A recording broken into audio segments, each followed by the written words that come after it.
Bonjour tout le monde! Rebonjour, bienvenue à ce quatrième épisode. Déjà, quand même 4, ça va quand même assez. Mon Dieu, saison 2, presque fini, déjà 4 épisodes. c'est presque terminé. Revenez-nous l'année prochaine. Non, mais sincèrement, on a une invitée. Écoute, Gab, quand même, tu vas chercher ça vraiment. On va vous le dire, là, tout le monde. C'est Gabrielle qui trouve 99% de nos invités. Non, c'est pas vrai. J'ai quand même trouvé quelque chose. Tu l'as trouvé. Mais principalement, c'est Gabrielle parce qu'elle, elle est sur Instagram. Hein? Fait qu'elle peut, elle a des... Il y a aussi qu'en ce moment, j'ai pas de vie. Alors, on reçoit une actrice, une comédienne, une doubleuse. Oui. Elle fait du doublage aussi. Elle fait... vous la connaissez peut-être si vous êtes de l'âge de Gabrielle, pas de mon âge. Vous la connaissez plus comme Charlotte. Oui, ou Constance dans Ramdam. Oh, roulement de tambour. Il s'agit de... Catherine Brunet! Oh, Catherine Brunet qu'on reçoit. Et elle est, ma foi, tellement généreuse, tellement bien d'aller voir. Ce podcast a passé comme demain. Super vite. Belle personne, on découvre le métier de doublage. C'est pas quelque chose qu'on parle beaucoup.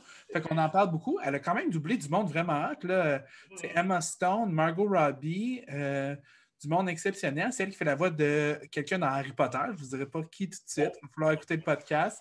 Mais vraiment un beau podcast. Puis à la fin, avec elle, on trouve une idée, ma foi, géniale qu'on pourrait produire sur scène. On ne vous en dit pas plus. Mais si vous êtes gentil, ça va peut-être se réaliser. Vous allez découvrir, on vit quelque chose pour la toute première fois sur notre podcast. On ne vous dit pas c'est quoi. Mais il y a quelqu'un qui doit se lever de sa chaise. On va juste... Voilà. Ça ne se passe plus dans la même pièce. C'est tout ce qu'on va. Allez, on écoute ça. C'est parti pour ce podcast avec la belle Catherine. Dans 3, 2, 1, le podcast Big Black and Beautiful. Big blonde and beautiful.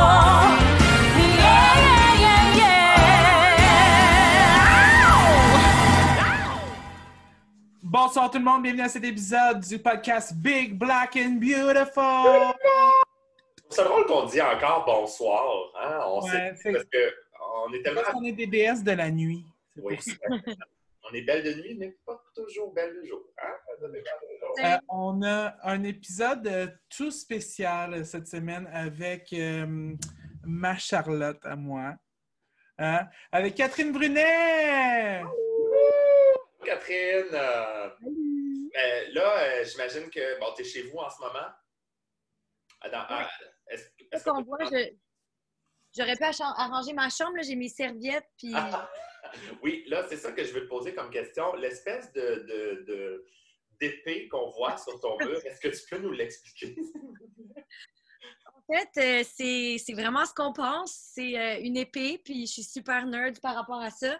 C'est, je peux vous la montrer. Écoute. Oui, on veut la voir. Oui, bien sûr. Bon, je suis tout en train de péter, mais c'est l'épée de Frodon dans Le Seigneur des Anneaux. Voyons donc.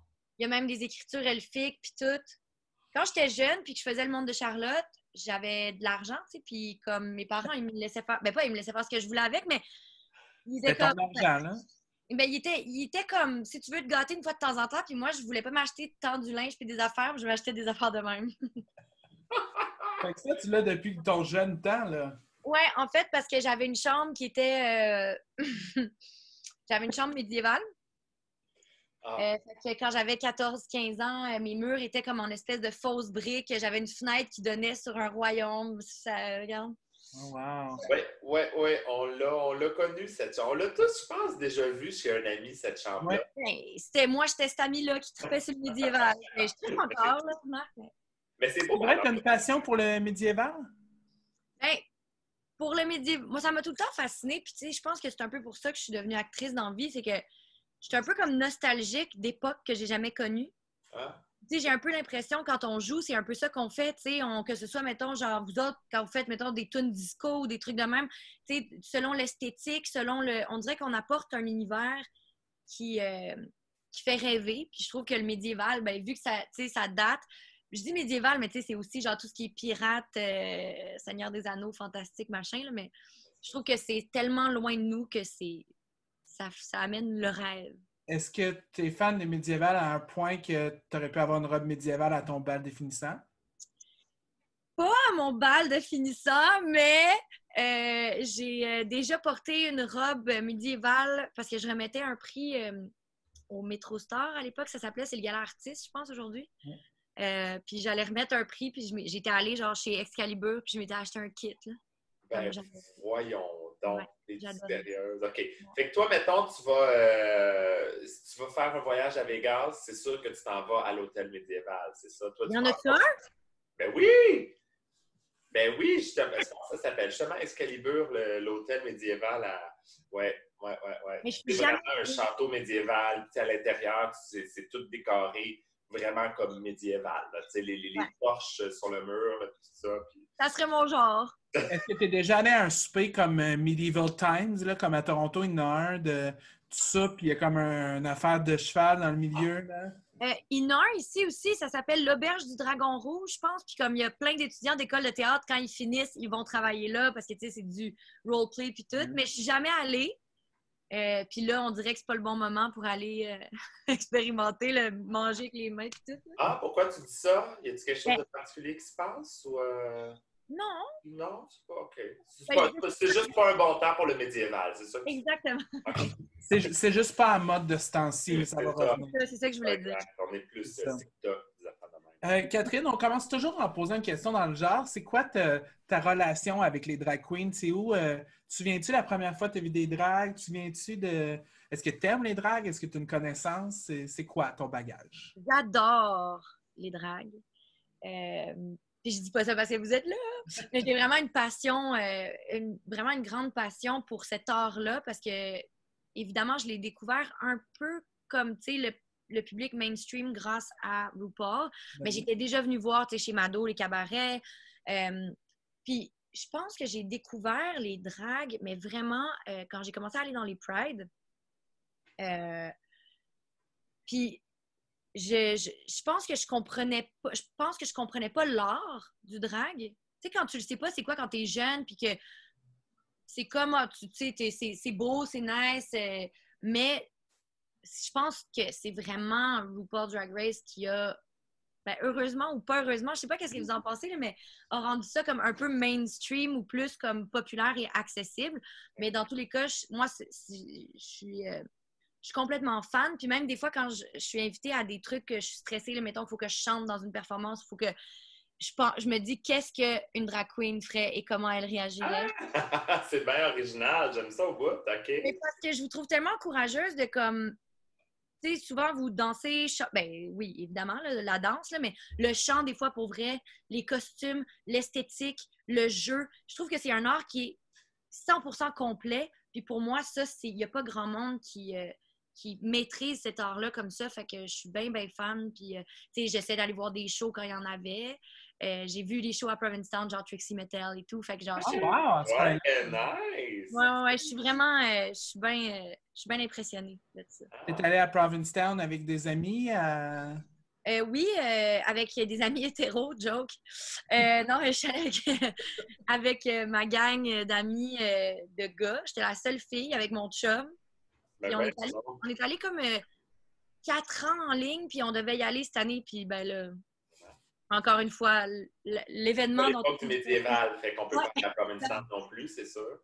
Fait que, ouais, puis c'est ça, je trouve que Provincetown aussi, c'est comme une espèce de bassin de culture drag, queer, qui est vraiment intéressant. Puis c'est vraiment particulier hein, ce qui se passe là-bas. C'est tellement petit comme ville, mais ça se fait inonder de touristes. Ouais. Puis pour une raison qu'on ignore, c'était vraiment... En tout cas, moi, je ne connais pas l'historique de la ville, mais ça part vraiment gay. C'est super gay. C'est super... en plein milieu de nowhere comme ça. Tu sais, tu pourrais croire, genre, à New York, ça va, ou dans des grandes métropoles, mais là, une petite ville comme ça, au Massachusetts, que ça a zéro rapport là.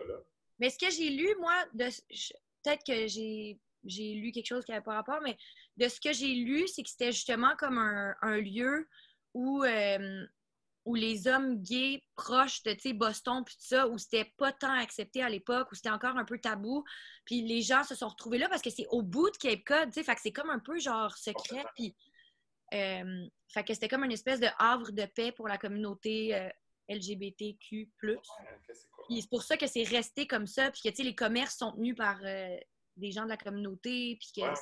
c'est vraiment... moi, en tout cas, Très beau. Si vous avez jamais visité Provincetown, là, c'est vraiment, Je suis vraiment... jamais allé. Je suis jamais allé. Ma fille, Je sais, puis c'est vraiment mon genre d'endroit, puis je suis jamais allé. Ah non, il faut que tu ailles voir, c'est le fun. ouais. Mais ce que j'aimais, c'est ça, moi, j'ai pas vu Trixie Mattel, des choses comme ça, mais je me souviens avoir vu un show de drague, puis c'était complètement, tu sais, c'était pas des grosses places de cabaret, c'était pas des gros, c'était des petites salles intimes. La drague est dans la rue, dans le milieu de l'après-midi, avant ses billets, tout ça. Puis là, tu reviens un petit peu plus tard le soir, tu vois le show. Mais moi, je me souviens que c'était une drague qui faisait un show. Juste, tu sais, il n'y avait pas comme, c'était pas un line-up de plein de dragues Non, c'est ça. au cabaret ou peu importe. Puis tu fais juste comme, c'est plus théâtral, en tout cas, dans le cas. On devrait faire ça, Barbada, en retour de la pandémie, se faire un two-woman show à Provincetown pendant un été. Ah, mon Dieu! Moi, c'était mes plans d'y aller cet été, là, malgré que, en même temps, je me dis, s'il n'y avait pas eu la pandémie, j'aurais peut-être tellement été occupé que finalement, je ne serais pas allé. Puis là, il y a même des affaires qu'on se dit, ah, tu sais, j'étais supposée faire ça, blabla, mais sauf que là, voyons le soleil. Le soleil qui vient de sortir. Bon, OK, c'est correct, ça. Mais oui, c'est ça, il y a plein d'affaires qu'on se dit, ah, j'aurais pu faire ça, mais c'est fermé, nana, mais on aurait été occupés, tu sais, si ça n'avait pas été de la... Exactement.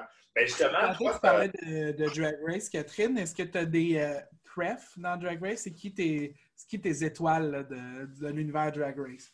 Ou pas Drag Race aussi? J'imagine que tu as écouté Canada's Drag Race aussi. Oui. Ben oui, j'ai adoré Canada's Drag Race. Ben évidemment, moi, c'est rare dans la vie que je suis chauvine, là, que je prends pour comme le Québec ou le Canada. Genre, je ne trippe pas sur les Olympiques puis je m'en fous du Canadien de Montréal. Sauf que là, j'étais comme Rita, tu sais. C'était vraiment comme, j'aurais tellement aimé ça qu'elle gagne. En même temps, c'est tellement une belle visibilité, juste Canada's Drag Race, tu sais.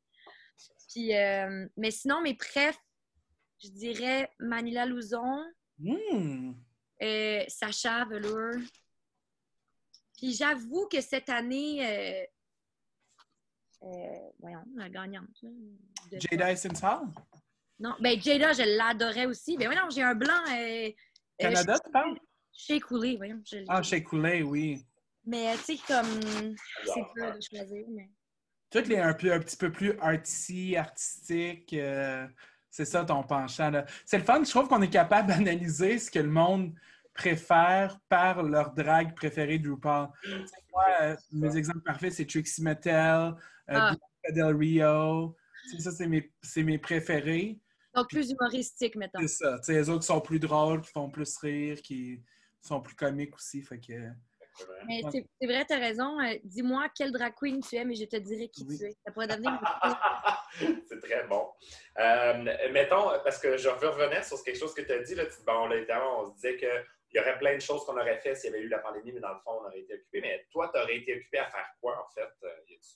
C'est quoi les projets qui ont été annulés ou qui ont reportés, peut-être pas annulés? Mais... Ouais, moi, j'avais un automne vraiment fou, braque. J'avais comme 3-4 projets qui s'enchaînaient, mais mettons, vraiment intensément. Là, même au point où je me disais, je vais prendre des vacances beaucoup avant parce que j'aurais pas une journée de libre à l'automne. Mais tu sais, j'étais contente parce que c'était 2 projets de série web que j'avais full hâte de faire. Une série que ça a été repoussé. Puis un film qui a été repoussé aussi. Mais tu sais, on dit repoussé, sauf que... Ouais. Il y a des affaires que, tu sais, mettons, les histoires d'amour, puis les trucs où il faut voyager, où il y a des affaires qu'on peut juste pas faire en ce moment, là, comme on veut bien, mais... Ouais, c'est ça, on dit repousser, mais on sait pas jusqu'à quand. Fait que des fois, à un moment donné, quand ce camp-là va arriver, peut-être que ce sera plus le bon timing, que ça marchera plus. Là. Mais c'est comme vous autres, tu sais, moi, je pense tellement au monde de la scène, puis au monde de... C'est tellement horrible ce qui se passe. J'ai vu aujourd'hui qu'il y avait eu une contamination dans un bingo à Saint-Jean-sur-Richelieu. Oui, exactement. Pas drôle, là, mais genre... Oui, c'est vraiment ça qui est arrivé. Il y a les bingos. Il y avait 250 personnes dans un bingo où tu sais, t'es quand même proche, j'imagine, dans le sens... Je dis pas qu'il y a une affaire qui mérite plus d'être ouverte qu'une autre, mais je me dis, si les gens peuvent jouer au bingo, je peux pas croire que, mettons, vous autres, vous pouvez pas performer sur scène. Comme, je trouve que ça me fait de la peine, là, comme je sais à quel point, tu sais, on est C'est pour ça que ça a fait les nouvelles, par exemple. C'était pas très... Ouais. il y a une limite en ce moment entre ce qui est permis de faire et ce qui est correct de faire. C'est pas parce que tu as le droit que c'est nécessairement correct de le faire. Puis je comprends qu'il y a des zones oranges et des zones rouges, mais il reste que... en tout cas, si tu le fais, va pas non plus t'en vanter partout de l'avoir fait parce qu'il y a quand même la moitié de la population du Québec, au moment où on tourne le podcast, qui est confinée à la maison. Exact. Fait que, essaie de ne pas faire trop de bruit dans ton affaire. C'est ça. Je trouve qu'en ce moment, on voit beaucoup la différence de... C'est drôle parce qu'à chaque fois, on se dit on ne parlera pas trop de la pandémie, puis on finit par en parler parce que c'est du sujet qui nous implique tous. Mais en ce moment, je trouve qu'on voit beaucoup une grosse division entre le monde qui sont affectés par, disons, les zones rouges, tout ça, puis du monde que ça n'a pas tant changé leur vie. Là, à part venir en télétravail, peut-être, transformer leur travail en télétravail, mais le reste continue. Ça a zéro changé au niveau de leur salaire. Leurs tâches sont restées, somme toute, pas mal les mêmes. Tantôt, en maquillage, j'ai fait un live Instagram, puis je discutais avec le monde, puis je l'avoue, c'est quoi la situation? Puis il n'y a personne qui avait arrêté de travailler. Là, c'était soit des étudiants ou tout le monde qui discutait avec moi. Il n'y a personne qui était dans la situation que moi j'étais, là, que je ne travaille plus, puis que je trouve que la communauté artistique est vraiment, vraiment beaucoup touchée en ce moment. Puis c'est sûr que c'est pas essentiel, entre guillemets, puis qu'est-ce que les gens font pendant qu'ils sont confinés chez eux? Je te dirais que c'est pas mal l'essentiel, l'art. Puis moi, c'est ma pensée aussi, mais contrairement clairement à un médecin ou un ambulancier, c'est pas le même genre d'essentiel. Non. Mais je suis surpris à voir comment en ce moment notre Québec est divisé entre je fais plus rien de ma vie parce que je peux pas et je suis super occupé. Il y a comme deux opposés. Et c'est ça qui est dur, mettons comme la restauration aussi, qui sont comme tout le temps, vous autres, j'imagine c'est la même chose, comme on attend tout le temps les directives, des nouvelles directives, comme qu'est-ce qu'on fait, est-ce qu'on rouvre, est-ce qu'on ferme. Les restos, c'est la même chose, puis c'est dommage parce que on est tous des gens super passionnés de nos jobs, tu sais.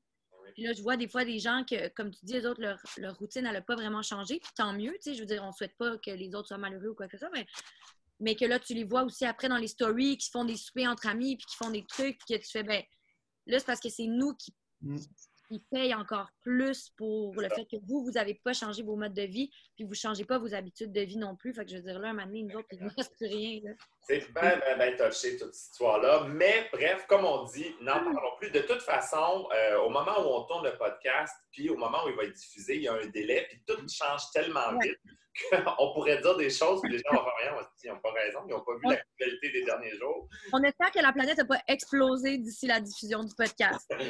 C'est sûr que si la planète a explosé, il n'y aura pas de diffusion. Mais, ça se pourrait que le podcast sorte jamais, que ça soit juste une discussion entre nous trois. Mais on aura vécu ça avant. Exactement. Non, honnêtement, j'aurais été très, très choyé de vivre cette discussion avec toi, Catherine, avant de mourir. Mais bon, parlons pas de mort, là, quand non. C'est un peu intense. On n'est pas rendu là. Est-ce que, mettons, 3 passions dans ta vie, là, toi, à part évidemment être comédienne, on s'entend que c'est ton métier, mais tu dois avoir des passions, peut-être plus passe-temps, des choses comme ça, serait quoi? Je dirais que... c'est dur. Comme... je dirais la lecture.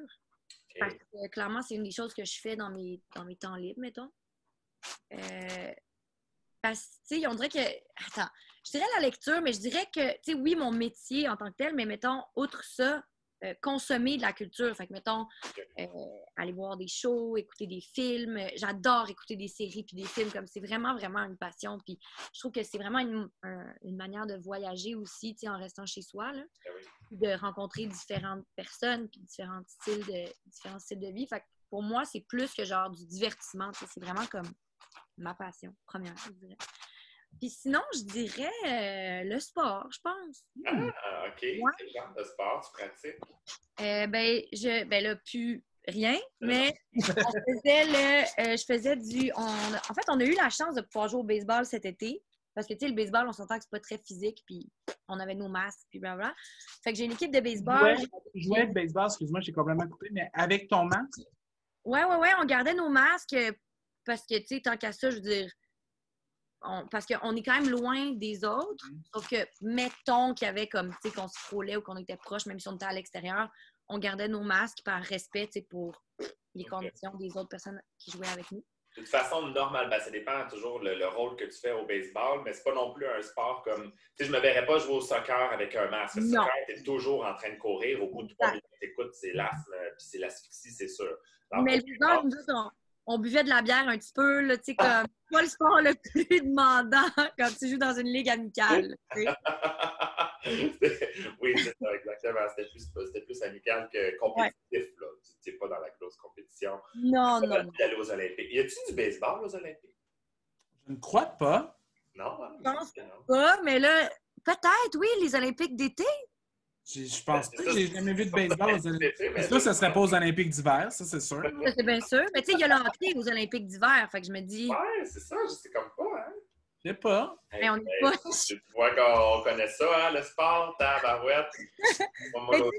C'est ça. Moi, vraiment, ma passion, là, c'est le pratiquer et non pas le regarder, là, comme vous avez pu réaliser. J'ai fait du baseball une fois dans ma vie. Une fois dans ma vie, j'ai fait du baseball. On va dire, j'ai 2 anecdotes de baseball. J'avais joué au baseball une fois, j'avais reçu une balle de baseball dans les couilles, fait que ça finit là. Ouais. Puis c'était juste entre amis, fait que tu sais, t'étais pas protégé. Parce que, oui, Catherine, je te l'annonce, Gabriel a des couilles. Mais je suis un homme. What a surprise. Oh my God! No. Et deuxième, mon père est un fan de sport, fait que souvent, quand j'étais jeune, il pensait que j'étais un jeune hétéro, fait qu'il m'emmenait voir des activités comme ça. Et j'étais allé aux expos dans le temps avec mon père et j'avais attrapé une balle. Non! C'est moi, la personne dans l'estrade qui l'avait. Lui, il était parti chercher des hot dogs. Fait que moi, j'étais toute seule, petit garçon dans l'estrade. Puis la balle est juste tombée entre mes jambes où j'étais assis. Fait que là, je l'ai pris. Wow. Mon père est revenu avec les hot dogs puis la bière. Puis clairement pas pour moi, là, j'avais genre 6 ans. Mais là, je tenais la balle comme ça. J'étais là, regarde, papa. Puis quand tu gagnais, je sais pas si c'était comme ça tout le temps, mais quand tu gagnais une balle aux expos, ils venaient te voir, puis tu pouvais aller la faire signer, puis rencontrer le joueur. Ouais. Vladimir Guerrero. Ben là, c'est le seul que je connais. Je sais. Ben voyons donc, tu l'as fait encore? Pas chez nous, mais j'imagine qu'il y a un de mes parents qui a ça, là, quelque part. C'est vache. À Shawinigan. Soit à Shawinigan ou soit à Toronto. J'ai des parents dans les 2 places. Fait que... En plus, pas trop fan de baseball, mais genre la balle, allez hop, merci. Ouais, attrape la balle puis tu vas aller les rencontrer après. Oh mon Dieu. Avez-vous vu, écoute, ça date de l'année passée, là, dans le temps qu'il y avait du hockey, mais les petits gars qui s'étaient fait offrir une puck de hockey, genre le joueur l'avait comme juste flippé, je pense que c'est un joueur des Canadiens, en tout cas, il l'avait juste flippé par-dessus la vitre, puis le petit gars l'avait attrapé, là, mais la face du petit gars, puis il la serre contre sa joue, là, comme si on venait de lui donner genre 10 millions de dollars, là, mais il est heureux. Ah, c'est fou, il faut aller voir ça, ça vaut 100 $. Moi, ça me rend tellement le cœur plein de... Tu sais, c'est parce que c'est tellement une belle naïveté, puis c'est tellement de l'émotion à l'état pur. Les enfants, tu sais, c'est juste comme... Quand ils vivent quelque chose, ils le vivent pleinement, tu sais. Les tout petits, là. Oh, c'est cute, c'est cute.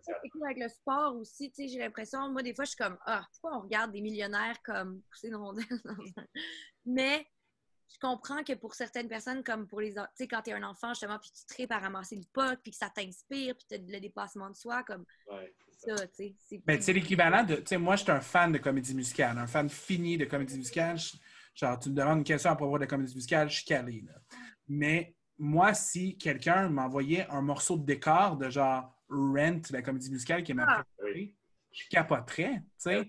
Fait que c'est la même affaire pour la POC, là. Si moi, je rencontrais un comédien original de Cats ou de Rent ou n'importe quel... J'aime pas Cats, ça veut dire que c'est pas une bonne comédie musicale, mais n'importe quel... Et le film non plus, d'ailleurs. Hein? Non, le film... Dans le film, on va en repasser. Mais oui, imagine, genre, si Mimi, dans Rent, elle t'envoyait, genre, sa brassière, là.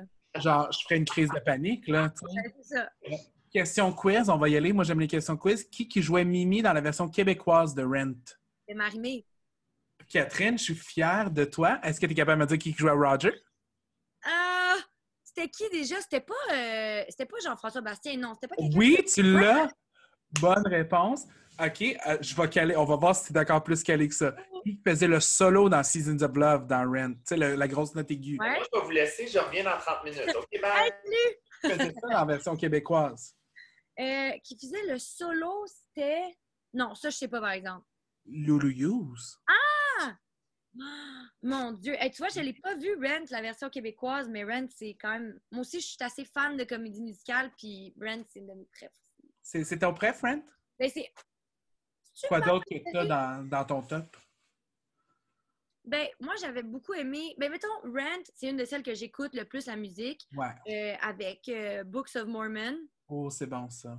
puis récemment Hamilton, Oui. évidemment. Je vois Mais tu aussi. sais, mettons, c'est sûr que, genre, Le Roi Lion, Les Misérables. Les Misérables, j'écoute vraiment beaucoup aussi. Spring Awakening, Ah, Spring Awakening. tellement bon. C'est bon. Ah, Si tu veux découvrir une nouvelle, là, si t'es fan, moi je suis fan aussi d'Alanis Morissette. ouais. Il y a Jagged Little Pill, la comédie musicale qui est sortie. Fait qu'ils ont fait une comédie musicale avec son album. Hein? Oui, c'est du pur bonheur. Là. C'est Est-ce qu'on peut exceptionnel. le regarder, genre, sur Même Siri réagit sur mon téléphone en ce moment parce que j'aime ça. comme... Yes. Je pense qu'il est disponible genre illégalement sur YouTube. Si tu veux. Oh! Oh! Dans les ligues. OK. Ben, moi, j'aime beaucoup Kinky Boots. Je trouve Oui, que c'est bon, Kinky Boots. c'est bon. Tu sais, ça me parle tellement en plus. Puis, il y a un beau message. Tu sais, change de monde quand tu changes ta façon de penser. En tout cas, c'est un beau message. Puis, les chansons sont tellement poignantes. Puis, non, j'ai vraiment aimé ça. Puis, en plus, évidemment, c'est une drag queen noire qui... Mais c'était-tu Podrick? Non, ben Tadjik l'a fait sur Broadway, mais c'est pas lui qui l'a fait originalement, c'est Billy Porter. Ah, Billy Porter, ben oui. Ah, mon Dieu, Billy Qui avait Porter. gagné un Tony, je pense, Ouais. pour ça, parce que je me souviens avoir vu, ben, j'ai pas vu, en tout cas, j'ai vu son discours qui est très, très drôle aussi. Là. Il est comme hystérique, le gars, tu sais, comment il peut être comme ça un peu, mais il est très drôle dans son discours. Puis à la fin, il dit genre, il dit I share this award with you. Ben, il parle à des personnes, puis il dit telle personne, telle personne, telle personne. I share this award with you. OK, I'm going to keep it in my house, but I'm sharing it with you. On n'a jamais dit ça au podcast, Barbada, mais nous, ça, une des affaires qui a été annulée pour nous avec la pandémie, c'est que moi et Barbada, on était supposé de faire un gros podcast spécial en partenariat avec Juste pour rire pour dévoiler le cast de Kinky Boots Québec. Ben non! On allait faire ça ici. Il s'associait avec nous, puis fait qu'on allait découvrir qui jouait sur le podcast avec nous. Mais là, Kinky Boots au Québec, il se fait juste pas, là? Ouais, ben, je sais pas si ça va se faire un autre date, mais il était annulé pour l'instant. Il a été vraiment annulé. Pas mal ça qui sera pas, ça n'a pas été remis. Là. Je pense que OK, ben c'est qui d'abord qui avait été casté? Je sais pas si on a le droit de le dire. C'est sûr que non. pas, mais je sais qu'il y en a qui l'avaient annoncé, par exemple. Comme... Il y en a qui l'ont dit sur leurs réseaux sociaux, mais c'était.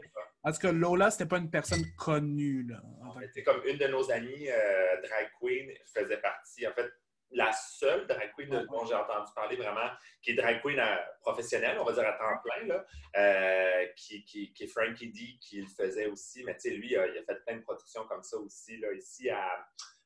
c'est Atlantic City qu'il a fait? Ah, là, je me souviens plus. En tout cas, whatever, il est allé aux États-Unis aussi faire des choses comme ça. Fait que, tu sais, c'est en plein dans son créneau. Là. Il était exactement au bon endroit, au bon moment. Puis, c'est clair que lui, ça met, malheureusement... Ça aurait été tellement le fun, mon Dieu. Mais peut-être que ça va, tu sais, je veux dire, il va y avoir des shows à m'amener aussi qui vont se faire. Là, oui, c'est sûr. C'est sûr. C'est sûr. Je ne peux pas croire. Non, mais... il y a comme un... Non, mais je voulais juste dire qu'en tout cas, c'est sûr qu'il va y en avoir. Là. On s'entend que le monde n'arrête pas de tourner, mais il reste à savoir quand est-ce que ça va être. C'est ça qui est embêtant. Là, parce que je pense que les producteurs vont être un petit peu frileux à organiser des grosses choses en se disant, tu sais, ça coûte cher là, quand tu commences des répétitions et finalement tu annules ça. Imagine le Cirque du Soleil, là, combien d'argent ils ont perdu. Hein? Le chapiteau était monté dans le Vieux-Port. Tout le monde avait fait, tu sais, puis pas une seule représentation. Je peux même pas penser à ça. Eh là là, c'est de l'argent différent. En tout cas, quoi qu'il en soit. On envoie de l'argent à tous ces gens-là qui ont des trucs qui ont été annulés. Là, tu me disais que tu aimais beaucoup la lecture, Catherine. C'est quoi? Qu'est-ce que tu lis? Mettons là, ton book club. le Charlotte Catherine Brunès Book Club. Ben, mettons, moi, mon auteur préféré, c'est Francis Scott Fitzgerald, qui a écrit The Great Gatsby, entre autres, tu sais. Puis j'aime vraiment, vraiment beaucoup cet auteur-là. Mais tu sais, j'essaye de plus en plus de lire d'auteurs québécois.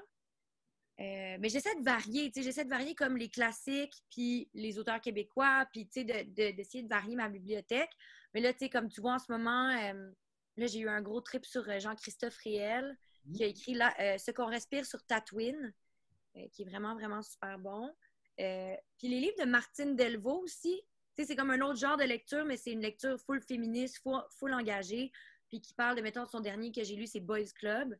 Puis elle raconte comment c'est les hommes blancs, hétérosexuels, cisgenres qui mènent le monde. Puis que, tu sais, comment on peut s'en sortir, nous autres, tu sais, dans le patriarcat et comment... Est-ce que c'est un roman? C'est un livre, mais c'est pas un roman de fiction. C'est vraiment comme un essai. OK. Fait que, tu sais, elle parle beaucoup de Trump, évidemment. Elle parle beaucoup des boys clubs, là, tu sais, comme justement les endroits qui sont interdits aux femmes, mais que ça existe encore d'une certaine manière. Tu sais, c'est pas comme on pense les vieux pubs anglais, là, tu sais, genre des années... Non, mais non. Les tavernes, là. Les tavernes, tu sais, mais ça existe encore, les boys clubs, tu sais, surtout justement en Angleterre encore, mais ça existe de plein de manières. En tout cas, fait que, bref, moi, Martine Delvaux, j'aime beaucoup, puis je trouve que c'est des lectures vraiment pertinentes. Te considérais-tu comme une féministe? Ouais. Oui. Vraiment. Ouais. Mais tu sais, comme, parce que je pense qu'il y a des gens qui voient le terme féministe d'un mauvais œil, tu sais, comme ça a eu mauvaise presse. Mais en bout de ligne, quand tu parles de féminisme, c'est l'égalité homme-femme, tu sais. Ouais. C'est vraiment tout, là, comme, c'est pas une affaire... Dès que tu crois en ça, t'es féministe, là. Ben, exactement. Moi, j'ai une amie qui dit, des fois, moi, tu le sais, je suis pas féministe, puis je suis comme, arrête de dire ça, t'es super féministe, t'es une des filles que je connais qui est la plus féministe de par tes actions, t'as une job qui est considérée plus masculine, tu sais, comme... t'as le même salaire que les boys, t'es féministe par tes actions, tu sais. Tu fais avancer la cause, mais sans nécessairement te décrire comme féministe, mais tu fais quand même avancer la cause. Puis dans tous les cas, cette personne-là, jamais elle dirait qu'elle veut que les femmes ne soient pas égales aux hommes. Fait que c'est juste ça, tu sais. Mais les plus grandes féministes, ils ne se considèrent pas féministes. Les plus grandes personnes qui font, pas tout le temps, mais la plupart du monde, ils font juste faire leur affaire. Ils font, tu sais, souvent, ils vont juste essayer d'avancer le plus dans une société, puis pas nécessairement faire un effort. Ils ne font pas par exprès pour mettre les femmes de l'avant, ils font juste faire ce qu'ils ont à faire dans la vie. Tu sais. Exact. En fait, c'est ça, c'est qu'il y a une différence entre être militant et être féministe. Fait que, tu peux être féministe militante. Moi, je pense que je le suis parce que c'est quand même un combat que je veux mener puis que je trouve que c'est important quand tu as une voix dans la vie de l'utiliser. Oui. Mais tu peux aussi être justement féministe, pas militante, mais juste le faire par tes actions, être un homme féministe, être un allié, être une personne de la communauté queer, féministe. Même, tu sais, c'est comme, je pense qu'en bout de ligne, si tu veux que les hommes et les femmes soient égales, t'es féministe. Oui. Ah, très intéressant. C'est le fun de t'entendre là-dessus.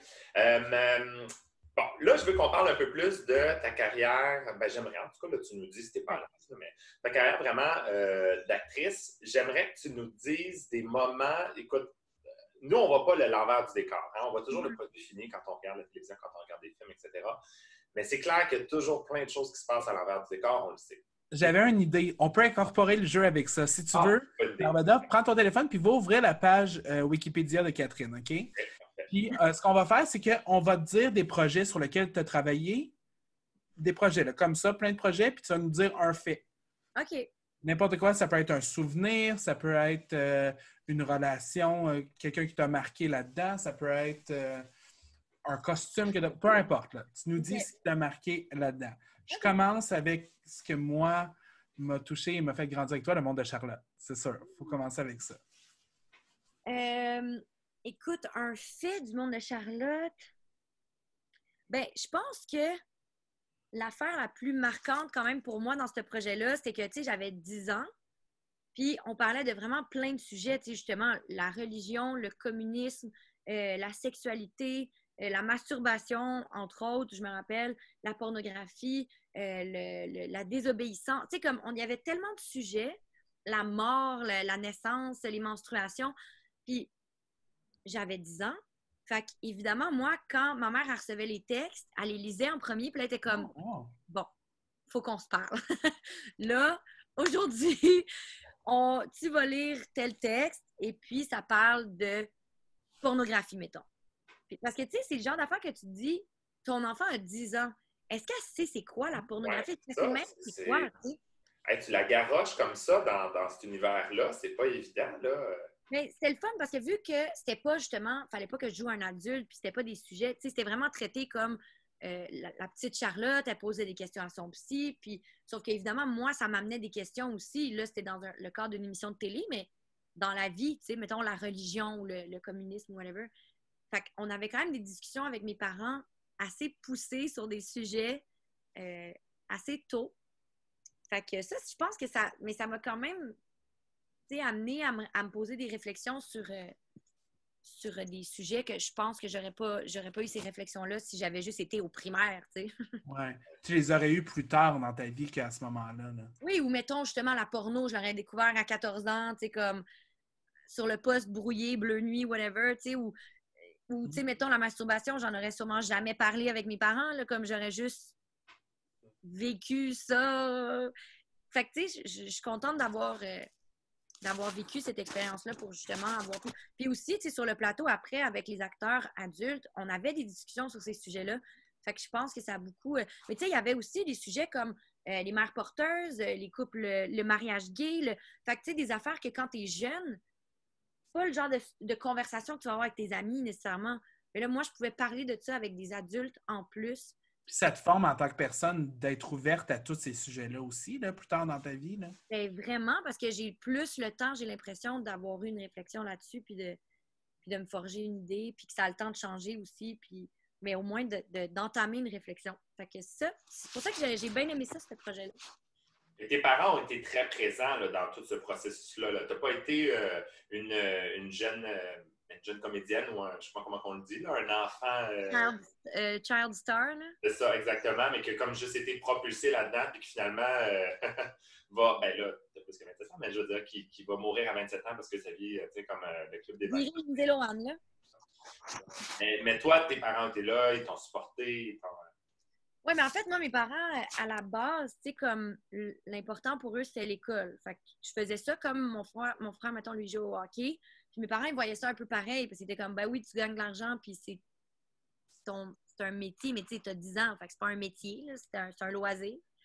Puis l'important pour eux, c'était que je continue à avoir du fun en le faisant, puis que je continue d'aller à l'école, puis d'avoir des bonnes notes, parce qu'ils étaient comme, ben si un jour tu changes d'idée, puis tu veux faire autre chose, puis... Fait que, il était très présent pour moi, mais il était aussi très présent pour me ramener sur terre, puis me dire à quel point ce que je faisais, j'étais pas, tu sais, comme de shit, là. Tu sais, comme, il me disait tout le temps, là, toi... rester humble, hein, c'est ça, c'est important. Il était comme toi, tu sauves pas des vies, t'as du fun à faire ce merveilleux métier, vraiment le fun, là, comme on est content pour toi, mais sache que le fait que les gens te reconnaissent dans la rue, ça fait pas de toi une meilleure personne. Le fait que tu côtoies des gens qui se font reconnaître dans la rue, ça fait pas de toi une meilleure personne. Puis ça, moi, ça m'est vraiment resté, puis peut-être même justement un peu trop, parce que je suis vraiment rendue comme, pas sauvage, mais tu sais, tout le star system, d'une certaine manière, me fait peur et m'inquiète énormément, là, parce que des fois, je me dis, est-ce que ces gens-là aiment vraiment ça ou ils veulent juste se faire prendre en photo puis comme montrer les photos de leur maison puis de leur voyage dans le sud? Puis, en tout cas, bref, ils m'ont élevé de cette manière-là. Puis aujourd'hui, ben, je leur en suis quand même reconnaissant. J'aimerais discuter avec tes parents parce que sincèrement, si j'avais des enfants si j'avais des enfants qui seraient dans cet univers-là, qui évoluaient dans cet univers-là, c'est clair que je leur dirais exactement la même chose. Puis, c'est facile quand tu commences jeune ou même moins jeune, des drag queens qui commencent, par exemple, c'est facile d'avoir, quand tu as des applaudissements soudainement, quand tu as de l'amour du public ou de l'attention ou qu'on t'a, tu te dis « Ah, mon Dieu, c'est toi », puis que tu connais pas la personne. Tu sais, la célébrité, c'est ça un peu, là, c'est que tu dis « Attends, toi, tu me connais, tu connais des choses sur ma vie, mais moi, j'ai aucune idée, toi, t'es qui? » C'est comme ailleurs, ça fait spécial. Mais c'est de dire, de rester humble dans ça parce que ça peut facilement, la tête peut s'enfler très rapidement. Puis c'est vraiment, tu sais, vous autres, en plus, c'est, moi aussi, d'une certaine manière, mettons, au théâtre, là, tu sais, mais vous autres, c'est directement tous les soirs quand vous performez, c'est les applaudissements, c'est tu sais, les gens crient, les gens rient, les gens pleurent, comme... Puis vous êtes directement avec le public. C'est sûr que d'une certaine manière, comme, c'est vraiment empowering, mais je pense que l'important, c'est de prendre l'amour des gens puis d'oublier le reste, parce que, tu sais, on le fait dans le fond avec passion, ce métier-là. On le fait pas pour être connu, tu sais. Puis tu le fais pas à base, je pense, tu le fais pour les applaudissements, tu le fais un peu pour une mauvaise raison, tu sais. Faut que tu le fasses parce que toi, tu as du plaisir à être sur scène, tu sais. toi, tu as développé quelque chose, mais puis on l'a toujours dit, puis Barbada est de la même opinion de moi, que du moment qu'on n'aimera plus faire ça, là, on va mettre les costumes à vendre, puis ça va s'arrêter là. Ouais. Ah ouais, dans housse, puis tu m'accroches ça, puis bye-bye. Le moment que tu n'as plus de plaisir, un, ça va paraître. Puis deux, c'est juste de t'appuyer, tu sais, de descendre toi en tant que personne, là, tu sais. Fait que on n'a pas le choix. Pour revenir à notre petit jeu, là, parlant justement de quelqu'un qui est très passionné de ce qu'il fait, tu as travaillé avec Xavier Dolan sur 2 films. Où c'était bon. Mettons une anecdote là, qui t'a marqué, soit sur un film ou l'autre. Ben, tu vois, Mommy, je faisais comme une serveuse, je me faisais taper les fesses, tu sais, comme c'était vraiment une mini affaire. Mais il reste que tu étais en contact quand même avec Xavier Dolan aussi, là, un peu, là, je veux dire. Ouais, mais en fait, Xavier, c'est c'est un de mes meilleurs amis, tu sais, fait que... Ah ouais, OK. Surtout pour le... Tu sais, il est fin, en plus, Xavier, parce qu'il va tout le temps essayer de travailler... Ben, pas il est fin, c'est pas, il fait pas la charité. Il aime travailler avec ses amis, je pense, puis tu sais, Anne Dorval, on le voit, il travaille souvent avec elle, puis moi, dès qu'il peut me donner quelque chose, il va le faire, puis c'est pour ça que là, dans Mathias et Maxime, où je faisais comme plus partie du film, là, en tant que tel. Un rôle plus récurrent. Oui, exact. Puis ça a été vraiment... Mathias et Maxime, je dirais que ça a été une des plus belles expériences de tournage parce que, tu sais, on était entre amis, on était une gang d'amis. Mon chum est sur le film aussi, Pierre-Luc Funk, Samuel Gauthier. Tu sais, c'est comme... On est vraiment une gang super proche depuis longtemps avec Xav. Puis toute l'aventure autour de ça, d'aller à Cannes, moi, je pense que ça, c'est... On faisait quelque chose, on tripait à le faire, on avait du plaisir, puis là, en plus, t'es récompensé en allant à Cannes en gang. Puis, tu sais, Xavier, il n'était pas obligé de nous inviter toute la gang à Cannes, puis il était comme, ben, je veux le vivre avec vous, puis c'est une des plus belles expériences de ma vie. Puis aujourd'hui, j'y pense, tu sais, puis je suis comme, si ça avait été cette année, on ne serait pas allé. Ouais. Tu sais, c'est comme, on dirait que je réalise encore plus à quel point on a été chanceux de le vivre, ça. Tu sais, je me dis, dans la vie, j'espère retourner à Cannes, mais jamais j'y retournerai avec mon chum dans un film avec mes meilleurs amis. Tu sais, c'est comme... Les astres étaient vraiment alignés, là. C'était vraiment... Ouais. C'est vraiment... je touche du bois pour que ça, tu sais, revive des expériences comme ça dans ma vie. Ah, génial. Exceptionnel. On continue. 2004, Constance Rondeau dans Ramdam. Ramdam, une autre émission qui a marqué une génération. Quand même, oui. Ça, je pense, j'ai une bonne anecdote. En fait, quelques bonnes anecdotes par rapport à ça, mais surtout qu'à l'audition, en fait, le personnage était médiéval. Oh! J'ai sorti ma robe dont je vous parlais tantôt, du gala. Pour l'audition, là. Pour l'audition, j'ai sorti ma robe. Là, je suis arrivée à l'audition, puis ils m'ont dit, écoute, peux-tu nous chanter un bout de toune? N'importe quoi, ça peut être Frère Jacques, parce que dans l'émission, Constance, elle va chanter dans le band. Moi, je savais pas, là. Fait que, tu sais, quand t'es stressé, que tu veux faire bonne impression, puis je sais pas pourquoi, j'ai chanté Every Time de Britney Spears. Britney Spears. Pas dépressif, genre assis dans son bain. Fait que là, j'ai chanté ça un petit bout, ça devait être full mauvais, mais ils m'ont quand même aimé parce que j'ai eu le rôle. Je suis sûre que c'est la robe médiévale qui a fait toute la job. Puis, c'était la même robe que les Métro Stars? Oui, exact, c'était elle. Mon Dieu, c'est drôle, ça. J'étais prête. Puis, quand j'ai eu le rôle, fait que là, donc, finalement, ben, il fallait que je chante dans le band qui s'appelait Les Bannis. Puis, moi, je veux dire, j'avais jamais fait de cours de chant, j'aimais ça chanter, mais c'est quand même dur, là, apprendre une toune au complet. Puis c'était Fred Saint-Gelais qui faisait la musique, l'ex de Marimé. Puis, quand il m'envoyait la chanson pour que je les apprenne, c'était Marimé qui chantait sur le CD. Ben non! Oui! Fait que là, je recevais des CD chez nous. Puis là, c'était comme, fait que t'as 2 chansons à apprendre. Fait que voici les chansons. Fait que là, j'avais comme les paroles. Le démo track, c'était Marimé. C'était Marimé, peux-tu croire? Fait que toi, chez vous, t'as des tunes inédites de Marimé. Hey, j'ai dû perdre ça, là. Ça n'a pas de bon sens. Parce que, tu sais, en plus, Star Academy venait de finir, je pense. Fait qu'elle n'était pas super connue, mais elle était quand même cool. Fait que, ouais. Oui, parce que ça, c'était en 2004, puis Star Academy, c'était en 2003. Fait que c'est pile, tu sais. Exactement. Fait que j'avais Mais fait que, tu sais, c'était bien intimidant d'apprendre des tunes en écoutant du Marimé. Puis moi, j'étais là... Tu sais, j'étais pourrie. Ah, c'est très drôle. Moi, je trouvais, quand j'étais jeune, là, je trouvais Simon, tellement beau. Comment il s'appelait? Xavier... Xavier Morin-Lefort. Oui, je le trouvais beau, là. Beau. Je pense que j'ai découvert mon homosexualité avec lui. Crime! C'est un beau compliment pour quelqu'un, ça. Oui, fait que c'est ça. C'est tout ce que j'avais à dire à ce sujet. Mais c'était ça quand même, tu sais, les jeunes garçons et les jeunes filles là-dedans, tu sais. Oui. Évidemment, ils étaient les crushs de ben du monde. Ben moi, moins parce que j'étais médiévale, mais... Toi, tu pognais pas autant à cause du médiéval. Ben, il y a peut-être une couple de petits gars qui tripaient sur Donjon Dragon qui tripaient sur nous. Sûrement. Écoute, si le personnage était là, je veux dire, c'est parce que, voilà, ça parlait une partie de cette génération-là, dont je ne faisais pas partie parce que, on va se le dire, si toi, Gabriel, tu as découvert ton homosexualité avec Simon, t'as dit, moi, je peux te garantir que j'étais déjà en pleine sexualité quand Simon était à l'écran. Toi, c'est plus dans Sol et Gobelet que tu as découvert ton homosexualité? Oui. Okay. S'il y a bien quelque chose qui est zéro sexuel devant ça. Oh my God!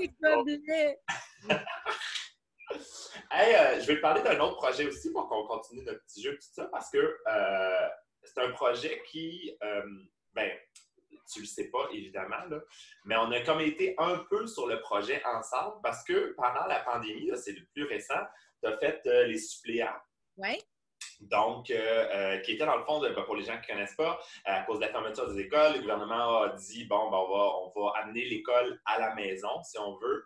Puis les suppléants, c'était vraiment plus orienté vers les jeunes du secondaire, hein, c'est bien ça? Oui, exact. Il y avait l'école à la maison qui était le show plus pour les plus jeunes. Exactement. Oui, secondaire. Et toi, dans le fond, tu étais une des deux animateurs-animatrices, là, parce qu'il y avait Pierre-Luc Funk qui était avec toi. Et moi, j'ai participé en tant qu'enseignant à la version primaire, l'école à la maison. C'est pour ça que je te dis. Ah! Ben oui. Fait que, parle-moi de ça un peu. Toi, tu voyais évidemment ce que les profs avaient présenté. C'est ça? C'était des profs qui présentaient des choses, c'est ça? Exact. Mais nous, c'était pas des... Mais attends, excuse-moi, est-ce que tu enseignes dans la vie? Oui, ben oui. Ah, ben là, OK. C'est vrai, oui. Je suis prof de musique au primaire, donc ils m'ont appelé pour faire deux segments, là, deux capsules, là, un sur le tempo, puis l'autre sur les nuances en musique. Voilà. Ah, c'est donc Oui, vous avez fait avec la peinture, les nuances. Oui, ben c'est un peu ça, c'est des nuances de peinture. Moi, je voulais qu'ils mettent parce que je voulais dire, tu sais, il existe des nuances en peinture, puis je voulais qu'ils mettent une joke sur 50 nuances de gris, mais ils n'ont pas voulu.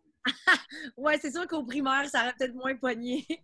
Mais n'empêche que dans l'espèce de petit démo que je leur avais filmé pour montrer un peu ce que je voulais faire, c'était moins compliqué de filmer le démo moi-même, puis après, là, pour montrer comme l'évolution de ce que je voulais enseigner, ben j'ai fait une joke sur 50 nuances de gris, je faisais un petit clin d'œil de même, évidemment. Je savais qu'ils ne perdrait pas, là. C'était pas le but, là. C'était juste très bon. Ça aurait pu être une joke pour les parents, tu sais, souvent, il y a ça dans les... C'est ça mon genre, moi, quand j'anime, tu sais, puis qu'il y a des enfants, je fais des jokes que les enfants, comme, ils rient pas, mais les parents rient parce que eux comprennent la joke, puis que c'est fait dans un contexte où il y a des enfants, c'est encore plus drôle, tu sais. Mais bref, as-tu appris des choses sur... j'imagine qu'il y a des choses, des fois, tu sais, un peu comme la classe de 5e, l'émission. Tu te dis, il y a plein d'affaires que, oui, j'ai appris dans le passé, mais pour ça, j'ai complètement oublié. Là, y a-t-il des capsules que tu as refaites? Oh mon Dieu, c'est vrai. Ou c'est peut-être trop récent pour toi, le passage au secondaire, je sais pas. Non, mais en fait, c'est que faut que j'avoue que j'écoutais pas les capsules des profs. Mais parce que pour vrai, on tournait à tous les jours. Oui, c'est ça, c'est rapide. Ouais, c'est beaucoup. Puis, en fait, c'est que même des fois, on enregistrait les épisodes avant que les capsules soient tournées. Ah, pour vrai, OK. On recevait les textes la veille. Tu sais, c'était vraiment comme, ça a été créé, ce show-là, pour l'arrêt de l'école. On était avec une équipe, pour vrai, d'auteurs extraordinaires, puis des gens qui travaillaient sur le projet, qui étaient tellement dévoués, puis mettons, des fois, j'avais des idées, j'étais comme, on pourrait, tu sais, comme on a reçu Fabriceville pour parler du Black Lives Matter parce qu'on était comme, ben là, ça vient d'arriver, l'histoire avec George Floyd, pourquoi ne pas en parler? Fait que là, vite, il écrivait une entrevue, puis le lendemain, on recevait Fabriceville. Fait que, tu sais, c'était vraiment comme du dernière minute. Puis, fait que j'écoutais pas vraiment les capsules des enseignants, mais nous, c'était pas des enseignants, en plus, c'était des personnalités connues. Fait que, tu sais, c'était genre Virginie Fortin qui parlait de français, mais je suis sûre, tu sais, j'en ai vu, là, puis c'était full intéressant, puis je trouvais ça malade, mais j'avais pas le temps de les écouter. Mais ça a été vraiment un beau projet, justement, parce qu'on a parlé de tellement de sujets. Ben oui. Puis, justement, on a parlé, tu sais, de fast fashion, On a même, il y a l'épisode, on réappropriait le drapeau de la fierté à la fierté gay, parce qu'on était comme là, Mané, ça va bien aller, l'arc-en-ciel. C'est pas à vous autres, là. Avant, là. Puis on a parlé des couleurs. Ah, mais ça, tu vois, j'ai appris la signification de chaque couleur. Oui, exact. Je savais pas que chaque couleur avait une signification. Ça, tu vois, j'ai appris ça en l'apprenant au monde. Puis as-tu fait l'historique aussi du drapeau gay, à savoir, tu sais, qu'avant, il y avait un peu plus de couleurs, qu'ils en ont enlevé, tout ça? Non, ça, je savais pas. On a parlé du Stonewall, puis on a parlé de la signification des couleurs, mais on n'a pas parlé de l'historique du drapeau. OK. Mais... C'est quoi? En fait, non, mais je veux dire, c'est parce qu'avant, il y avait plus de couleurs aussi. Ouais? Il y en avait 7 ou 8, en tout cas. Puis il y en a qui ont sauté, puis ça, c'est la version qu'on a maintenant. Puis là, il a même rechangé un peu. Là. Il y a une version qui a le drapeau gay normal, mais il est séparé avec un triangle. C'est ça. Ouais, c'est lui qu'on a plus à cette heure. Puis, il y en a un derrière toi, justement. Ben oui, c'est ça. Mais là, ça, c'est pas ça, c'est le bain basic. Fourni par Winners. Winners, exactement. Winners Home Stands qui nous donne des magnifiques drapeaux clairement marqués Winners dessus pour du placement de produit. Hein? Ouais. Ça, c'est un autre sujet. Ça, c'est un autre sujet. Ah, mon Dieu, oui, ça, c'est un autre sujet. Parle-moi pas là-dessus. Utilise le drapeau. Ah, hey, ça, là. Ouais. C'est drôle, là. On l'a moins vu cette année. Oui, c'est vrai. Tu sais, les compagnies, là, d'habitude, qui sautent là-dessus pour comme se faire du capital de sympathie, puis genre, la Pride, les objets de la Pride, nanana, la Pride. Là, cette année, comme il y en a, on parlait moins de la Pride, là, on dirait tout d'un coup. Mais tu sais, il y a quand même des compagnies qui ont donné, tu sais, comme exemple, la Fête Arc-en-Ciel à Québec a quand même pu avoir une formule, je veux dire, hybride avec plusieurs shows virtuels, mais aussi certains événements en présentiel, parce que au moment du mois de septembre, on pouvait, là, tu sais. Mais c'est grâce encore à certaines compagnies qui ont quand même donné, mais qui ne se sont pas affichées tant que ça cette année. Des compagnies, moi, je travaille aussi pour la Fête Arc-en-Ciel. Gabrielle était la directrice de la programmation, en fait. Mais une compagnie qui nous a offert de l'argent, mais ont décidé de ne pas se montrer aussi. Puis une compagnie très connue, là, puis juste par souci de s'il arrivait de quoi, tu sais, quelqu'un qui ne respectait pas le 2 mètres ou quoi que ce soit visuellement, ils ne veulent juste pas être associés avec ça. Mais je trouve ça exceptionnel qu'il ait quand même décidé d'aider les fiertés comme ça. Puis à Québec, on n'est pas la seule qui ont décidé d'aider encore, là, de donner de l'argent, puis juste de dire on va vous le donner, puis on n'a pas besoin de rien en retour. Là. C'est ça. C'est pas une campagne de visibilité, c'est vraiment un don. C'est vraiment juste un don. De dire, ben, cet argent-là, normalement, on vous le donne. Normalement, bon, il y a notre gros logo d'affiché, puis tout ça, puis on est partout, puis c'est mentionné. Mais là, cette année, c'est juste un don d'attitude. Mais ça, c'est extraordinaire. Puis je veux dire, les compagnies qui donnent, puis même qui sont partenaires, qui s'affichent, c'est parfait. C'est juste que je trouve que des fois, il y a des boutiques, des franchises, qui se font du capital de sympathie en mettant un print, justement, de la Pride juste sur un de leurs produits, puis t'es comme, ouais, mais à l'année, qu'est-ce que vous faites pour cette communauté-là? En même temps, c'est ça. Mais en même temps, sans l'argent de ces compagnies-là, il n'y aurait pas des gros événements de la Pride. Fait que c'est toujours bien touché, hein? C'est toujours touché. Catherine, tu fais beaucoup de doublage aussi. Tu fais du doublage et tu fais quand même du doublage pour des actrices très connues, hollywoodiennes. Fait que je vais t'en nommer puis tu me diras un fait du doublage pour eux. Jennifer Lawrence, alors toutes les Hunger Games, c'est toi qui as fait ça? Je l'aime assez, Jennifer Lawrence. Mais là, de ce temps-ci, en fait, ce qui est drôle, c'est que je vois, tu sais, leur choix de carrière, puis comme j'y suis, dans ma tête, ça devient comme mes amis, tu sais. Ben oui. Mais Jennifer Lawrence, tu vois, de ce temps-ci, elle fait moins des bons choix, là. Fait que là, les films que j'ai doublés récemment, là, c'était comme Le Moineau Rouge, là, elle avait un accent russe, puis un film dans l'espace, puis en tout cas, je m'ennuie de faire un... X-Men récemment aussi? Hein? X-Men aussi, qui est un plus récent. Oui, c'est vrai, mais ça, bon, c'était cool, là, quand même. Est-ce que c'est rendu à un stade que, vu que tu n'as tellement fait de Jennifer Lawrence, tu es automatiquement associé à Jennifer Lawrence quand tu sors quelque chose d'elle, ou comment ça fonctionne? Ben oui, mais tu sais, il y a encore des films qui sont doublés, mettons, en France. Ouais. Fait que, mettons, les films plus indie, des fois, nous autres, on les distribue pas doublés au Québec, tu sais. Fait que, il y a des films que... Mais je pense que Jennifer Lawrence, tous ces films, c'est des gros films qui ont été faits ici, mais je suis associée, fait que logiquement, les gens me donnent le rôle, mais c'est pas obligatoire. Fait que, mettons, la personne, elle m'aime pas, là, le directeur de plateau qu'on appelle comme le réalisateur. Mettons que lui ou elle n'est pas capable de me voir en peinture, puis là, il est comme, ben Jennifer Lawrence, moi, ça me tente pas que ce soit Catherine Brunet aujourd'hui. Ça se peut, tu sais, aussi. Fait que je prends rien pour acquis. OK. Ouais, mais c'est vrai que ça doit être bizarre de... Quand on est habitué d'avoir... Moi, j'écoute jamais les films en version doublée. Je m'excuse. Alors, j'ai jamais entendu ta voix en tant que Jennifer Lawrence. Je suis vraiment désolée. En tant que J-Law. Mais non...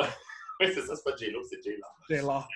Mais non, ça ferait bizarre, effectivement, d'avoir soudainement pas la même voix. C'est vrai que ça serait un peu bizarre. Mais moi, bon. quand j'étais jeune, en tout cas, je me rappelle, moi, j'écoutais tous les films doublés, puis quand c'était pas la même personne qui doublait un acteur que j'aimais ou une actrice que j'aimais, j'étais comme, ah, c'est comme pas lui, tu sais. Les gens s'habituent aussi, puis le but, quand tu fais du doublage, c'est que les gens oublient que c'est un doublage, tu sais. Fait que là, Oui. c'est comme si tu regardes les films justement en version originale, puis Manny Brad Pitt, il n'a pas la même voix, puis tu vas être comme, comment ça? Une fois, ta voix fit vraiment, évidemment, avec J-Law. Tu n'as d'autres? Tu as aussi Mademoiselle Emma Stone. Ouais. Ça, c'est beau. Que j'ai rencontrée. Ouais, je l'ai rencontrée dans après un défilé Louis Vuitton à Paris. Ça se dit bien, hein? Oui, ça, j'allais dire. Papa. Mais c'est parce que j'accompagnais mon ami Xavier Dolan, qui lui était porte-parole pour Louis Vuitton. Puis il m'avait invité. C'était extraordinaire. Puis là, on voit le défilé, c'est cool. Puis là, après, on fait la fête dans un bar. Puis là, toutes les égéries de Louis Vuitton étaient là, dont Emma Stone. Puis là, tu sais, la soirée avance un peu, on devient un peu cocktail, on devient un peu party. Puis là, elle s'en va, je pense. Puis Xavier, qui lui aussi fait beaucoup de doublage, tu sais, fait qu'il sait que c'est comme impressionnant de rencontrer quelqu'un que tu doubles. Oui. Puis là, il parle avec elle, puis maintenant, il fait « Oh, I want you to meet my friend Catherine, she's your French voice. » Puis là, j'étais comme, puis elle est super grande, puis elle est super belle, puis j'étais comme... Elle est grande?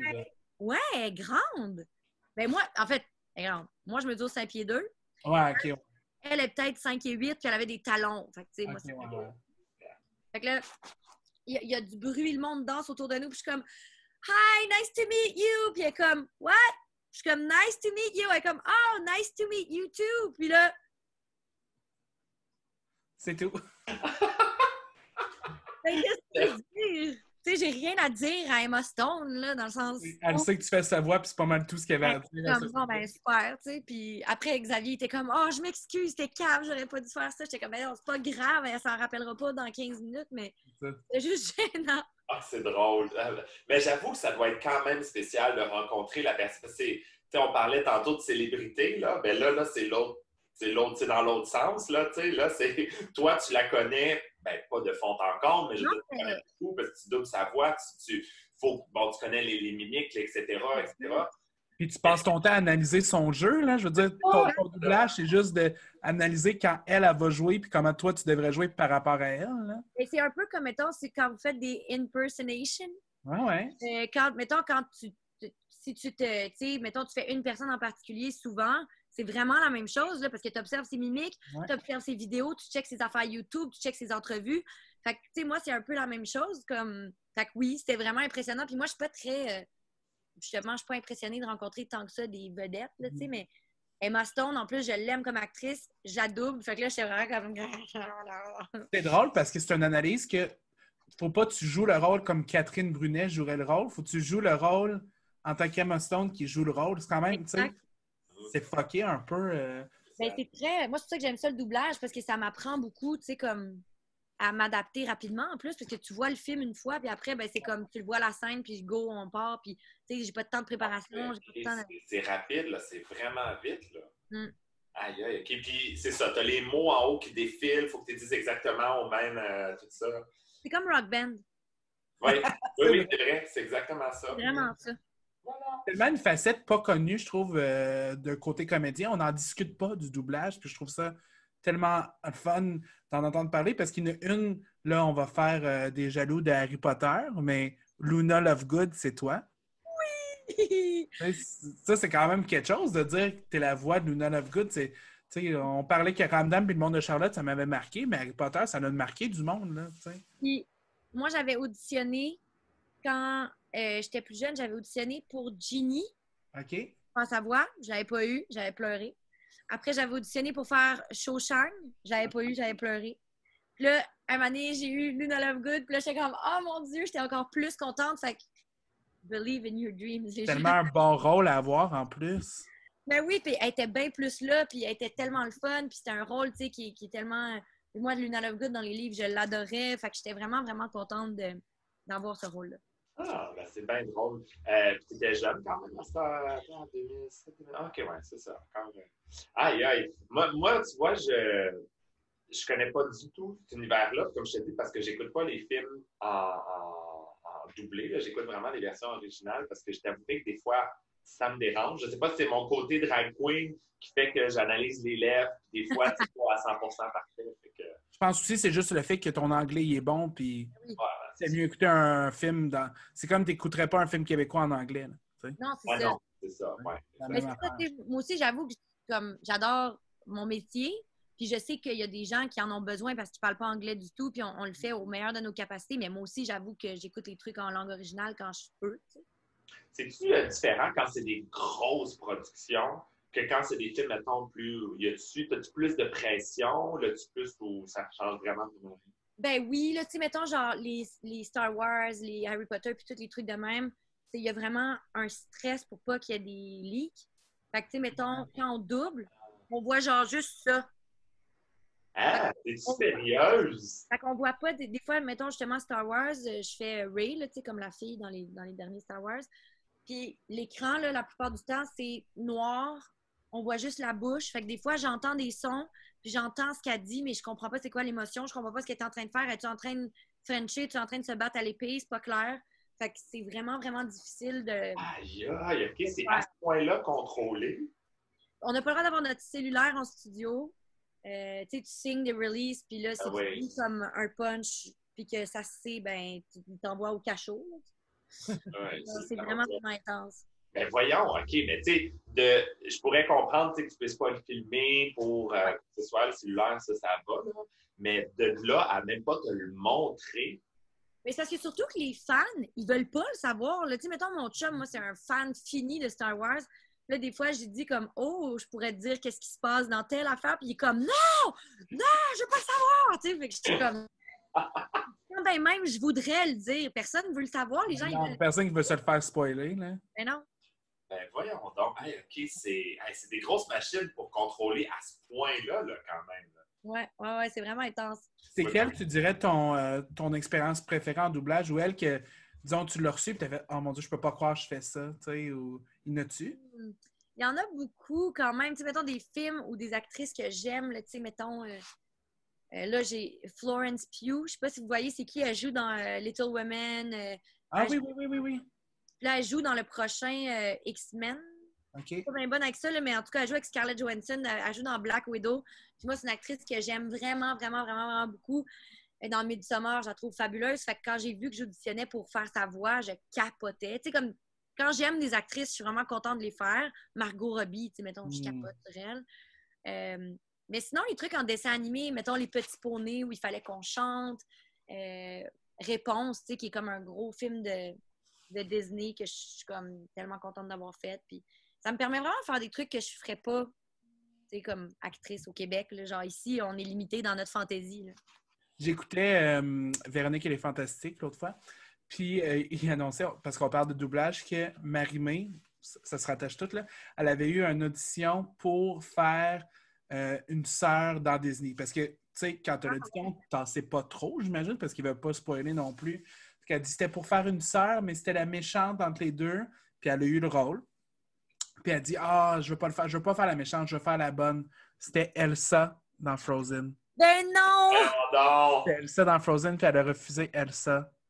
Ah! Ouais, parce que c'est vrai qu'entre les deux, c'est pas la gentille. Puis c'est vrai. Mais pas méchante pour 2 scènes, puis tu sais. Et c'est encore plus le fun de toute façon de faire une méchante. Moi, j'ai l'impression, là, comme c'est bien plus. Attends, c'est Marie-Mé qui aurait chanté Let It Go au Québec, là. Ah, mon Dieu! C'est qui, finalement? C'est Véronique... La française, c'est Nissa... c'est pas Véronique Claveau? Non, Véronique Claveau a fait Anna. Ah, OK, c'est ça. Fait que Marie-Mé aurait fait... Elle aurait fait Elsa. Je pense que la voix chantée puis la voix jouée au Québec n'est pas pareille, là, en ce moment. Mais là, elle aurait été pareille. Ah, ouais, c'est fou. Mais Elle a fait de la schtroumpfette marinée. Ouais, elle fait de Schtroumpfette, par contre. Mais entre Schtroumpfette et Elsa, on va se dire, c'est pas la même affaire. Là. Hey. Ils n'ont pas eu le même succès au box-office, les films. Là. Toi, ça t'est arrivé des histoires comme ça où tu auditionnais pour des affaires sans trop savoir, à l'aveugle? Parce que j'imagine que c'est pas nécessairement toujours toi qui fais toutes les démarches. Là. Tu dois avoir un agent ou une agente. Ouais. T'es-tu arrivé à des places de faire peut-être plus dans les débuts, de dire, mais qu'est-ce que c'est que je fous ici? C'est quoi ça?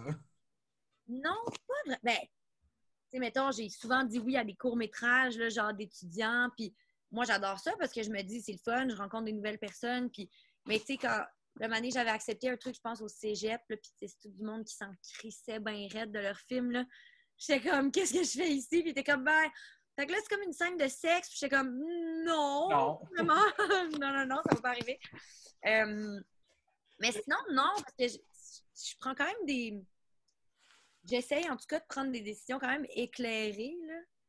Okay. De pas trop me mettre les pieds dans des situations où je vais être mal à l'aise, justement, où je vais avoir à dire non. Ou, moi, je me souviens d'un film d'un de mes amis qui étudiait justement en cinéma et tout ça.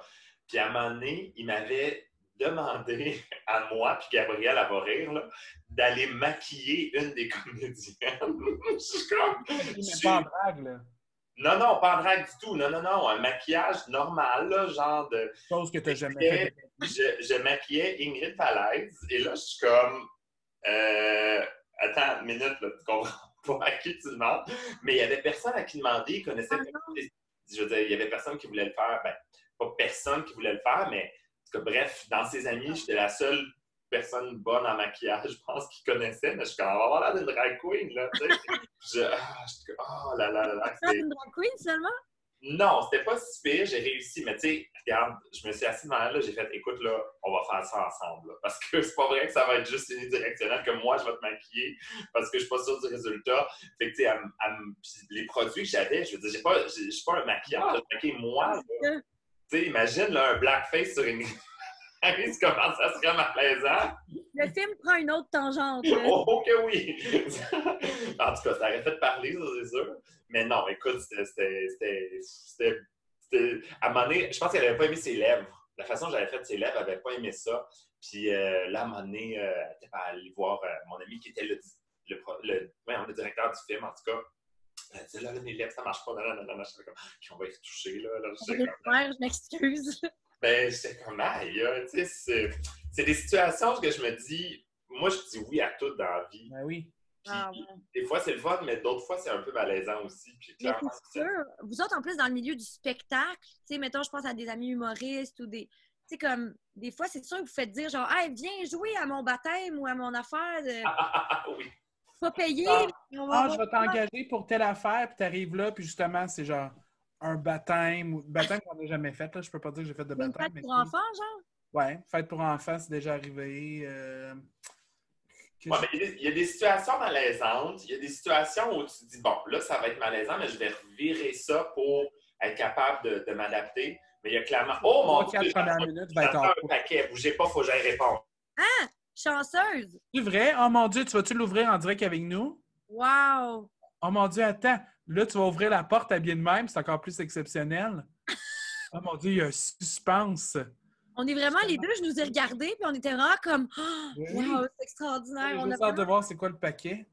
Imagine si t'achetais quelque chose de vraiment gênant. Ce serait le fun. Ah oui, ce serait tellement le fun. Ouais, genre un jouet sexuel, puis elle le dévoile avec nous. Ah, une enveloppe? Une enveloppe?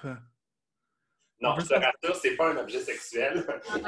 Ouvre-le! Non, mais c'est vraiment... Le pire, c'est que c'est complètement inutile. Je vais t'expliquer pourquoi. Bouge pas 30 secondes. Est-ce que le facteur a fait une face? Non, mais il a juste laissé le paquet là. Parce que là, moi, OK, il faut que je vous explique. Je suis déménagé temporairement sur la Rive-Sud. Ma mère et moi, on a fait des switches de maison. C'est vraiment niaiseux. Moi, j'habite au centre-ville, dans le village, parce qu'évidemment, pour la drag queen, c'est plus facile. Mais maintenant qu'il n'y a pas de spectacle de drag queen, je me suis dit, là, je suis tanné d'être dans mon petit 3,5. Ben, c'est un beau 3,5, c'est un beau condo quand même, là, mais c'est quand même petit pour être confiné, tu sais, avec une pièce complète qui est dédiée à Barbada, fait que ça bouffe de l'espace. Excuse-moi. Fait que là, je me suis dit, je vais venir habiter sur la Rive-Sud. Et là, j'habite maintenant sur la Rive-Sud. Alors, c'est la première fois depuis un méchant bout que j'entends la vraie sonnette, le ding-dong, parce que d'habitude, c'est juste comme un « ah » chez nous. En condo, c'est ça. Et non, ici, ils peuvent juste laisser le paquet à côté de la porte puis partir. Oui, c'est vrai. À Montréal, si tu fais ça, ben, le paquet, il part plus rapidement que toi. Oui. Alors, je vous ouvre ça. Attends, faut que je trouve un... C'est comme un unboxing en Ben oui, live. c'est comme un unboxing dans un podcast. Ça, vous ne comprenez pas à quel point ce unboxing-là est complètement inutile. Mais là, on va finir ça sur une note exceptionnelle. Barbada, tu vas mettre ton micro sur mute, puis Catherine va faire le doublage de toi qui rouvre le paquet. Il faut que tu fasses semblant de parler, par Oui, exemple. faut que tu parles, faut que tu aies des émotions. Okay, je me mute, OK. Attendez. J'ai assez hâte d'utiliser mes ciseaux. Oh. Ah, wow! Alors, je vous ouvre ça et... C'est une boîte! C'est une belle boîte. J'adore les boîtes.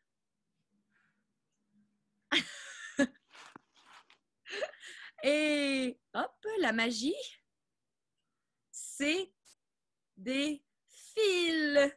Ah, des fils, je ne sais pas c'est quoi. Oh, d'autres petits bouts.